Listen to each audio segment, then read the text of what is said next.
చెప్పలేదు చెప్పండి. ఇప్పుడు ఆర్కే గారి రాధాకృష్ణ గారి అంటే పదే పదే ఆయనతో ఎందుకంటే మన ఇష్యూకి రిలేటెడ్ పొలిటికల్ గా ఆయన ఈ మధ్య చేస్తున్నటువంటి కామెంట్స్ కాబట్టి నేను వారిని క్రిటిసైజ్ చేయడం లేదు కానీ బట్ ఆయన థాట్ ని నేను తీసుకుంటున్నా. రేపొద్దున నారా లోకేష్ ను ప్రొజెక్ట్ చేయాల్సిన అవసరం వచ్చినప్పుడు what would be the Pawan Kalyan reaction? You just tell me as being a senior journalist. Definite being a politician definite గా హి అపోజ్.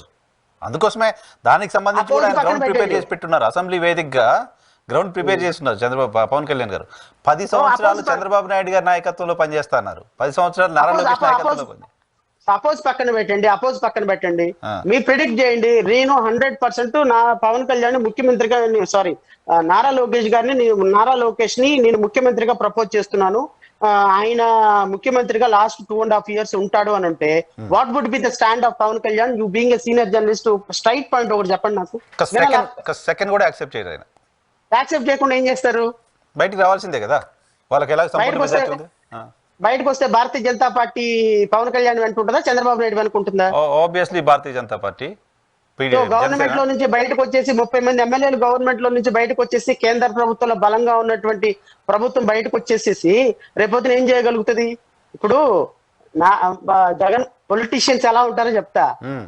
జగన్మోహన్ రెడ్డి గారు మన ఆర్ కృష్ణయ్య గారికి ఎంపీ పదవి ఇస్తున్నప్పుడు మీలాంటి వాళ్ళు వెళ్ళి అడిగారంట, సార్ ఆర్ కృష్ణయ్య గారు ఎవడో తెలంగాణ వాడు, ఆయన వెనక 10 మంది బీసీలు కూడా లేరు, ఆంధ్రప్రదేశ్ లో పట్టుమని 10 ఓట్లు కూడా పడవండి, ఎందుకంటే ఆర్ కృష్ణయ్య గారికి ఇస్తున్నారు అంటే మన జగన్మోహన్ రెడ్డి గారు ఈ మూర్ఖపు రాజకీయ నాయకుల సంఘానికి అంతర్జాతీయ అధ్యక్షుడు కదా. ఆయన అన్నాడంట, నా ఇష్టం, నేను ఎవరికైనా ఇచ్చుకుంటాను, ఇది నా ఇష్టం, నా పరిపాలన, నేను రాసిందే రాజ్యం పాడిందే పాట అన్నాడు. అంటే సరే వెరీ గుడ్, అందరూ ఒప్పుకున్నారు. అలాగా ఒక మూర్ఖపు నిర్ణయం తీసుకొని 100 కోట్లు 200 కోట్లకు అమ్ముకోదగినటువంటి రాజ్యసభని ఒక వ్యక్తికి ఇచ్చినప్పుడు ఆ వ్యక్తి ప్రభుత్వం పోయిన 3 నెలలు కూడా లేకుండా వేరే పార్టీలోకి మారిపోయింది. వేరే పార్టీలోకి వెళ్ళిపోయి రాజ్యసభ సభ్యుడు. ఇప్పుడు ఆయన బీజేపీ రాజ్యసభ సభ్యుడు. మన నెల్లూరులో ఇంకో వేద మస్తాన్ రావు గారి పరిస్థితి ఏంటి? వీళ్ళందరూ it is a matter of 5 minutes. Politicians కి దేర్ ఇస్ నో మోరాలిటీస్, ఎథిక్స్, మారాలి అనుకున్న పొలిటీషియన్స్ కి ఏం లేవు.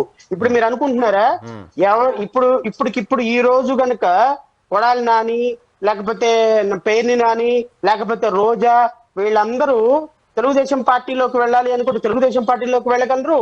ఒకవేళ రేపొద్దున ఈ రోజు మోపిదేవి తెలుగుదేశం పార్టీలోకి వెళ్ళారు కదా, రేపు బేదా మస్తాన్ రావు, మోపిదేవి వీళ్ళందరూ మళ్ళీ వైఎస్ఆర్సీపీ అధికారంలోకి వస్తే మళ్ళీ వైఎస్ఆర్సీపీలోకి వస్తే జగన్మోహన్ రెడ్డి స్వాగతం పలుకుతాడు పూల బొకే పెట్టుకొని.